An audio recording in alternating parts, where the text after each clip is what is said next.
Alors, qui des voitures électriques ou des thermiques émet le plus de poussière de frein? J'ai pas lu l'article, mais je dirais que c'est les thermiques parce qu'on freine moins avec un électrique à cause de la régène, enfin grâce à la régène plutôt. Vous avez encore des doutes sur les bienfaits écologiques de la VE? Comme les détracteurs ne savent plus quoi inventer, ils cherchent de nouvelles sources de pollution. Mais cette étude va vous rassurer. On dispose désormais des chiffres précis, qui montrent que les voitures émettent beaucoup moins de poussière de frein que les thermiques. 83% de moins. D'accord? Alors ils vont nous sortir les pneus qui émettent plus de poussière de pneus, car elles sont plus lourdes. Voilà. Les seuls arguments, du coup, qui vont subsister. C'est sûrement vrai, mais bon. 83% de poussière de moins, 0% d'émissions à sortie d'échappement.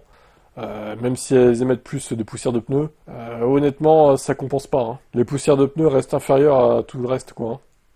Alors, étude récente menée par les chercheurs de EIT Urban Mobility, organisme lié à l'UE, et de Transport for London viennent de livrer des conclusions. L'analyse montre que les voitures 100% électriques émettent en moyenne 83% de poussière de frein en moins que les thermiques. Bah, c'est logique, de toute façon. On freine beaucoup moins avec une électrique. Ceux qui n'ont jamais testé un VE ne peuvent pas comprendre, en fait. C'est vraiment un autre monde, je vous le dis. Hein.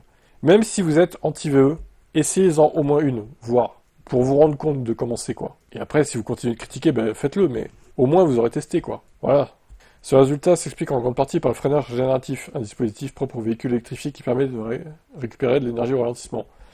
Le tout sans solliciter de plaquettes de frein. Résultat, moins de friction, moins de particules. Sur les véhicules hybrides et les hybrides rechargeables, les gains sont moindres. Entre 10 et 88%.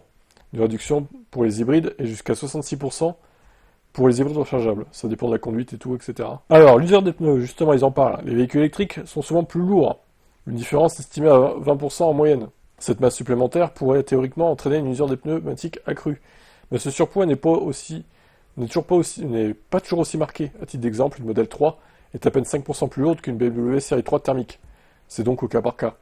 Même en tenant compte d'une usure potentiellement plus importante des pneus, les VE restent plus propres.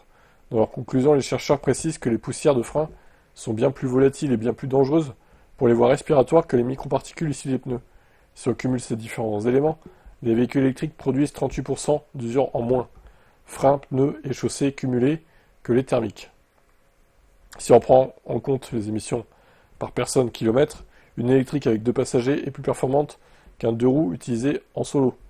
Par ailleurs, l'étude ne se limite pas aux voitures. Elle rappelle que les transports publics réduisent encore plus fortement les émissions non liées à l'échappement, jusqu'à 5 fois plus que le simple passage à l'électrique.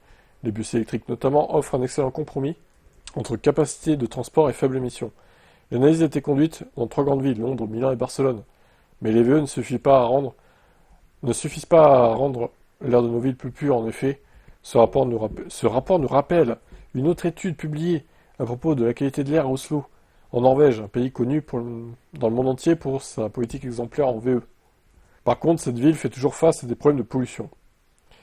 Ah bah, le chauffage à cause du froid, voilà, tout simplement. Il caille là-bas. En conclusion, les auteurs de l'étude formulent plusieurs recommandations. Continuer à favoriser l'électrification du parc automobile, mais aussi encourager les solutions de mobilité douce. Ils alertent également sur la tendance à la surdimension des véhicules, notamment les SUV, qui aggrave le problème de poids, et donc l'usure des routes. Enfin, ils suggèrent de développer des composants à faible émission, comme des disques de frein en matériaux composites et de pneus durables. Ah, et moi je suis d'accord, hein, de toute façon, même les VE de 2 tonnes 2, 3, 4, en vrai, tous les VE de plus de 2 tonnes, c'est honteux, quoi. On peut accepter, on va dire, 2 tonnes maxi, allez, parce que les batteries sont lourdes. Mais plus, c'est pas très justifié. Hein. Quand je vois des Volkswagen ID4 ou 5 qui sont à 2 tonnes 2, 2 tonnes 3, ou même l'Alpine, hein, 2 tonnes 2 quasiment, l'Alpine A390 qui a été présentée récemment, là, c'est juste une honte, désolé. Hein. Surtout pour Alpine qui fait des véhicules légers, quoi. Bon, en tout cas, voilà, ça fera du grain à moudre en moins pour les pros thermiques anti-VE. Et non, les poussières de frein, eh ben, on freine quasi jamais avec la pédale sur les VE, donc bah, forcément ça s'use moins, quoi. Qu'allez-vous à répondre à cette étude? Vous allez dire que c'est une fausse étude payée par l'UE peut-être, qui n'est pas objective? Ouais, bah, je l'attends dans les commentaires cette phrase de toute façon. Bref.